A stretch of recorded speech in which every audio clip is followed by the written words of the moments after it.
I once purchased a copy of War and Peace, where the publisher had gone to the effort of putting in a chart in the front that had all of the people's names and how they were related to each other, including the nicknames that Tolstoy used.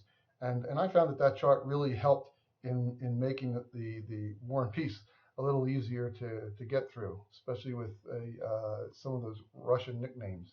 But anyway, in line with that, what I've tried to do here is that this is not meant to be a substitute for reading Holland's book, and not even a summary of how I understand Holland's book. It's just hopefully can be a place marker for people who are reading the book, and to put things into where I think that Holland has them. Again, this is my take on it. Certainly has my prejudice inside of it, but hopefully it'll help anybody who wants to look at it. And then I guess the first thing is that I see it as kind of it's a detective book. He wants to find out where those and find those mechanisms that the points in a system that you can leverage. Some small event creates major things. So I think what he's looking for is as far as complex systems go, that in complex systems, we have to find these mechanisms. And that way, we can possibly identify complex systems. We find these patterns, and anyway, that's where I thought he was going. So if we're in line with that, then we can move on, right? And what I think he's done after that is he said that all complex systems are generated systems. And what he means by that is, that the outcomes are equal to processes performed over whatever the inputs are, and which is this is also a very common flow. Say we did some work for a systems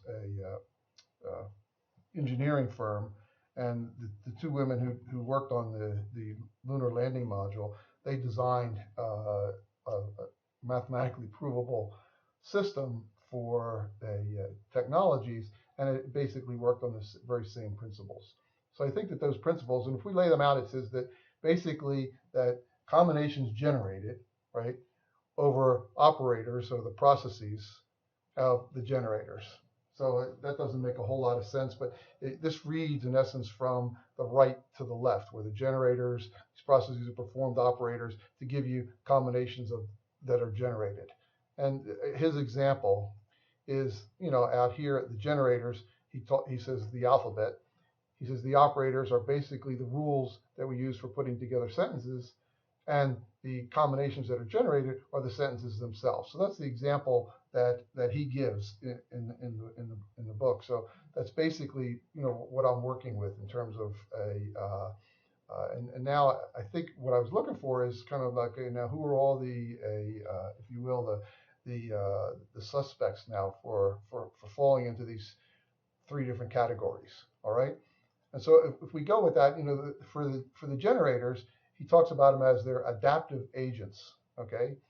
The operators, he talks about that they have to be able to facilitate adaptation. He talks about characteristics of diversity, specialization, loops, and recirculation, and they are hierarchical, which is mainly true of any basic processes, that they're hierarchical. When it comes to the combinations that are generated, he talks about if you're looking for complex systems, you're looking for emergence and signals, and we'll get to signals in a minute. But so the number one thing that is to consider also is that agent adaptation itself is also a generated system, which really adds to the complexity. So if you didn't have a complex system, if you just had, say, the generators were two integers, 1 and 1, the operation or operator was add, the combinations generated would be 2. So 2 is the add function over the integers 1 and 1. However, when the generator itself is an adaptive agent, and it is also, in essence, a mini system, that's really what adds to the complexity that he's talking about. But anyway, I think we can fit a lot of his concepts into these. Now, he takes many tangents and goes around, and I'm not trying to preclude us reading the book, but this is just kind of where I think if you're reading the book, you can see where some of these things might fit there.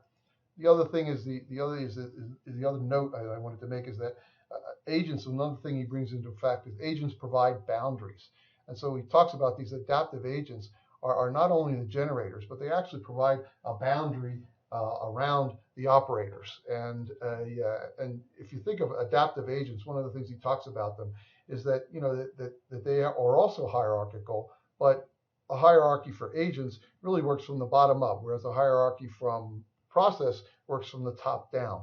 But anyway, so he talks about these agents have detectors, and the detectors can detect whether they can basically say that we'll only deal with non-flying insects in this particular operation or whatever it is. And what we'll do is they have effectors. That effectors send out signals that are then moved to other agents, and this is how the agents kind of interact with each other. This is I'm just trying to put again categories that I think as you're reading it and you see these words, and I thought that this might help. He talks about the three major issues revolving the operators revolving around agents are performance, credit assignment, and rule discovery. And you can see what he means by those when you read it, but I'm not trying to even summarize those for you. I just thought that this is the way I kind of feel like if you have this, maybe when you're reading it, if you have these in front of you or you want to look at these, then it might help you. I have a PDF of this, and if you want it, just let me know, and I can send you the PDF also.